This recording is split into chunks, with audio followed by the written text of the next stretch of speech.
अस्सलाम वालेकुम। CS 101 का आज मॉड्यूल नंबर 62 है, networking and the internet methods of process communication. इसमें सबसे पहली चीज़ जो उसने दी हुई है इंटर प्रोसेस कम्युनिकेशन है। उसमें वो ये लिखता है कि the various activities executing on the different computers with in a network. एक जो है ना वेरियस एक्टिविटीज़ हैं, बहुत ज़्यादा प्रोसेसेस हैं जो कि डिफरेंट कंप्यूटर्स पे हो रहे हैं। मोस्ट ऑफन जो है वो आपस में कम्युनिकेट कर लेते हैं एक दूसरे के साथ और कोऑर्डिनेट करते हैं एक ही टास्क करने के लिए। यानी बहुत से कंप्यूटर्स हैं, बहुत सी एक्टिविटीज़ हैं जो बहुत से कंप्यूटर्स ने करनी है। अलग अलग कंप्यूटर हैं, उन्होंने एक ही काम करना है और एक दूसरे से आपस में कम्युनिकेशन कर रहे हैं और इसको वो कह रहा है कि इंटर प्रोसेस कम्युनिकेशन है। ये हाईलाइटेड डेफिनेशन है, ये करनी है। आगे वो कह रहा है कि क्लाइंट और सर्वर में फ़र्क क्या है। क्लाइंट हम होते हैं और सर्वर कंप्यूटर है। हम लोग जैसे पीछे पढ़ के आए हैं कि गूगल से हम क्वेरी मांगते हैं कि हमें ये चीज़ चाहिए ला के दो। इसका मतलब है कि client which makes a request for the process, जो हम उससे मांग रहे हैं, रिक्वेस्ट कर रहे हैं। सर्वर है विच satisfy the request made by client, जो हम रिक्वेस्ट उससे कर रहे हैं, जो जैसे गूगल ने उसे सेटिस्फाई की थी वैसे ये सेटिस्फाई कर रहा है, तो ये सर्वर हो गया। इसके बाद आगे है पीयर टू पीयर। उसने आगे लिखा है कि इसको पीयर टू पी भी लिखते हैं, प्रिवेटेड ऐसे भी कर सकते हैं। और पीयर टू पी करता है क्या है कि इसमें होता है ऐसे है कि नेटवर्क है, इसके अंदर एक computer in which one computer नहीं होता, इसके अंदर जो है ना ज़्यादा कंप्यूटर होते हैं। इसकी डेफिनेशन ऐसे है कि network in is one in which two or more pieces share files and access to devices such as printer without requiring a separate software. यानी कि अलग सॉफ्टवेयर वो नहीं मांगता। जैसे प्रिंटर और कंप्यूटर की एग्जांपल है कि वो अलग सॉफ्टवेयर नहीं मांग रहा और वो दोनों पीसी जो है वो फाइल शेयर कर रहे हैं और जो है ना प्रिंटर प्रिंट निकाल के दे रहे हैं। तो ये आपने डेफिनेशन इसकी कर लेनी है। और क्लाइंट और सर्वर के अंदर जो डिफरेंस है वो करना है कि वो रिक्वेस्ट कर रहा है और ये रिक्वेस्ट पूरी कर रहा है। आगे चलते हैं, हमारा मॉड्यूल नंबर है 63 के अंदर आ रहा है कि नेटवर्किंग एंड द इंटरनेट है। वही वाला हमारा टॉपिक है, बट उसके अंदर ये कह रहा है कि डिस्ट्रीब्यूटेड सिस्टम है, कि डिस्ट्रीब्यूट किया हुआ है। डिस्ट्रीब्यूट अपने नाम से बता रहा है कि इसने काम जो है ना वो डिस्ट्रीब्यूट कर दिया। यानी कि collection of independent computers located on different machines that shares messages with each other in order to achieve a common goal. जैसे कि एक ही गोल है, उसको लेना है, एक ही काम है करना है और टीम के अंदर काम जो है ना वो बांट दिया हुआ है। इसको डिस्ट्रीब्यूशन सिस्टम कहते हैं। आगे उसने लिखा हुआ है क्लस्टर कंप्यूटिंग और ग्रिड कंप्यूटिंग। इन दोनों के अंदर डिफरेंस आता है। क्लस्टर कंप्यूटिंग क्या होता है? क्लस्टर कंप्यूटिंग के अंदर होमोजीनियस नेटवर्क्स होते हैं, यानी एक जैसी उसके अंदर हार्डवेयर होती हैं और जो होती है वो एक ही जैसे जो होते हैं ना उनके ऑपरेटिंग सिस्टम के साथ जो होती है कनेक्टेड होती है। जबकि जो ग्रिड और कंप्यूटिंग है वो हेट्रोजीनियस होती है। इसके अंदर जो डिफरेंट हार्डवेयर यूज़ होते हैं और उसके ऑपरेटिंग सिस्टम भी डिफरेंट होते हैं और ये इसके अंदर मेन जो है ना वो डिफरेंस है, इसके अलावा कुछ भी नहीं है। आगे आ जाती है क्लाउड कंप्यूटिंग। क्लाउड कंप्यूटिंग क्या करती है कि क्लाउड कंप्यूटिंग जैसे वो लोग कर रहे थे काम कि उन्होंने काम कर दिया है, जैसे ग्रिड ने किया है और क्लस्टर ने मिलकर जो है काम कर दिया। क्लाउड ने क्या करना होता है? क्लाउड ने वो काम जो है वो डिलीवर कर देना होता है। तो इसकी डेफिनेशन इस तरह लिख सकते हैं कि is the delivery of computing services such as storage, database, networking software वगैरह। ये जो है ना उनका काम जो है वो डिलीवर करता है और कुछ नहीं करता। आगे आ जाता है मॉड्यूल नंबर 64। ऊपर वाले में सिर्फ यही करना था और उसको कर उसकी डेफिनेशन जो है वो भी नोट्स में देख लिएगा, डिस्क्रिप्शन में डाल दूँगी। उसके आगे आ जाते हैं इंटरनेट सर्विस प्रोवाइडर्स, ISP। इसकी एब्रीविएशन याद कर लेनी है। अगर डेफिनेशन तो नहीं, इसके ज़्यादातर एब्रीविएशन याद करनी होती है, लेकिन इसकी डेफिनेशन अगर देखनी है तो वो यहाँ से बन जाती है कि the internet is a collection of connected networks. In general these networks are constructed and maintained by organisations called internet service providers.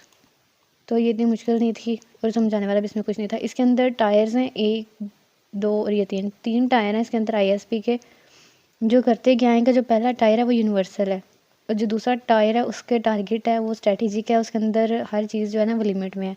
और जो 3 है वो इंटेंसिव और इंस्ट्रक्शंस हैं, तो ये भी देख लेनी है। उसके बाद इसने एक चीज़ यहाँ लिखी हुई है इंट्रानेट। पीछे हम इंट्रानेट पढ़ के आए हैं, वो और इंटरनेट एक है, बट इंट्रानेट और इंटरनेट दोनों में डिफरेंस है। दोनों के एक में बाउंड्रीज आ जाती है, एक में बाउंड्रीज नहीं आती, एक के अंदर लिमिट है, एक के अंदर लिमिट नहीं है। तो ये भी इसके अंदर डिफरेंस आ जाता है और ये भी देख लेगा। उसके बाद आता है device that individuals users connects to access ISPs are known as end system और होस्ट।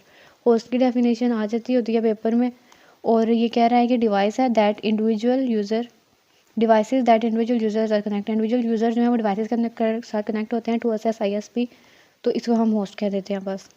उसके बाद हॉटस्पॉट है। हॉटस्पॉट आजकल की बहुत आसान सी एग्जांपल है, ये हर किसी को पता है कि हॉटस्पॉट क्या होता है, इसके ऊपर टाइम ज़ाया करने की ज़रूरत ही नहीं है। आगे मॉड्यूल नंबर 65 है। मॉड्यूल नंबर 65 में उसने लिखा हुआ है कि इंटरनेट एड्रेसिंग, कि आईपी को इंटरनेट एड्रेसिंग भी कहते हैं, कि आईपी होता क्या है। तो वो लिखता है कि internet needs an internet wide addressing system that assign a unique identifying address to each computer in the system in the internet. These addresses are known as IP address. तो ये भी एड्रेस की अब डेफिनेशन हो सकती है IP address की। और इसके अलावा आप ये भी लिख सकते हैं कि एक यूनिक एड्रेस है जो कि एक डिवाइस को दे दिया जाता है। द इंटरनेट और लोकल नेटवर्क्स, तो इसको भी हम आईपी प्रोटोकॉल कहते हैं, सॉरी इंटरनेट प्रोटोकॉल कहते हैं। तो ये इसकी डेफिनेशन करनी है, ये भी मैंने हाईलाइट कर दी। उसके बाद इधर लिखी हुई है ICANN, तो ये आपने इसकी एब्रीविएशन याद कर लेनी है कि internet corporation for assigned names and numbers. उसके बाद जो आईपी एड्रेस होती है उसकी अपीयरेंस ऐसी होती है, और इसको भी बस देखना है, पेपर में आती नहीं है। उसके बाद है डोमेन। डोमेन क्या होती है, उसने लिखा है कि which can be thought of a region of internet, जैसे कि ऑफ अ रीजन भी हो सकती है। नीचे इसके एग्जांपल्स दिए हैं, तो नीचे जाके इसको देखते हैं। तो आगे वो कह रहा है कि TLD जो होती है वो टॉप लेवल डोमेन्स होती हैं, इसकी एब्रीविएशन भी याद करनी है। यहाँ पे एक चीज़ उसने लिखी हुई है कि जो है ना डिफरेंट कंट्रीज़ के लिए डिफरेंट यूज़ होती हैं। जैसे कि अभी यहाँ पे इसने एक एग्जांपल दिया, other TLD includes .com use हो रही है US के लिए, for government of US government UGO भी यूज़ होती है, ORG यूज़ होती है। तो ये कह रहे हैं कि ये टॉप लेवल के डोमेन्स हैं। जैसे कि पाकिस्तान के लिए हम .pk वगैरह भी यूज़ करते हैं। इसके अलावा आगे कुछ भी नहीं है, सब डोमेन्स भी होती हैं। और मल्टीपल एक्सटेंशन जो हम यूज़ कर लेते हैं, ये मेरे ख्याल से हम लोग शायद पीछे पढ़ाएंगे CS 202 में। तो ये लाजमी करना है कि जो .pk है वो हम ये एक असाइनमेंट में भी आया था, ये GD भी आया हुआ था कि .pk जो होता है वो यूज़ होता है एक स्पेसिफिक जगह के लिए जो लोकल है, ठीक है। और जो होता है .com वो वर्ल्ड वाइड जो है ना डोमेन है, उसको वर्ल्ड वाइड सिस्टम के लिए यूज़ करते हैं। उसके आगे आ जाती है DNS का एब्रीविएशन याद करना है कि डोमेन नेम सिस्टम है।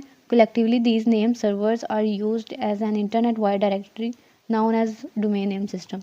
इसमें से ज़्यादातर एब्रीविएशंस आती हैं, वही देखनी है। आगे आ जाता है module number 66, network news transfer protocol. फिर आ गया NNTP, इसके भी एब्रीविएशन बस याद करेंगे, फाइल ट्रांसफ़र प्रोटोकॉल। FTP क्या होता है, FTP जो होता है वो फाइल को लेता है और उसका काम होता है फाइल ट्रांसफ़र प्रोटोकॉल। नाम से नज़र आ रहा है ये फाइल के जो है ना वो सेगमेंट्स बना देता है और उसको आगे प्रोटोकॉल जो है ना इसको सेंड कर देता है। इसके आगे आ जाता है टेलनेट प्रोटोकॉल और सिक्योर शेल। ये कहता है कि an application for assessing another computer from a great distance, जो अगर हम काफ़ी फासले से कंप्यूटर को या उसकी एप्लीकेशन को असेस कर रहे हैं तो हम लोगों को पहले टेलनेट यूज़ होता था, फिर टेलनेट की जगह SSH ने ले ली गई, यानी कि सिक्योर शेल ने। उसके बाद आ जाता है हाइपर टेक्स्ट ट्रांसफ़र प्रोटोकॉल। ये आजकल वेब पेजेस में यूज़ हो रहा है और ये मोस्ट पावरफुल है। और VoIP क्या होता है, voice over internet process protocol, sorry.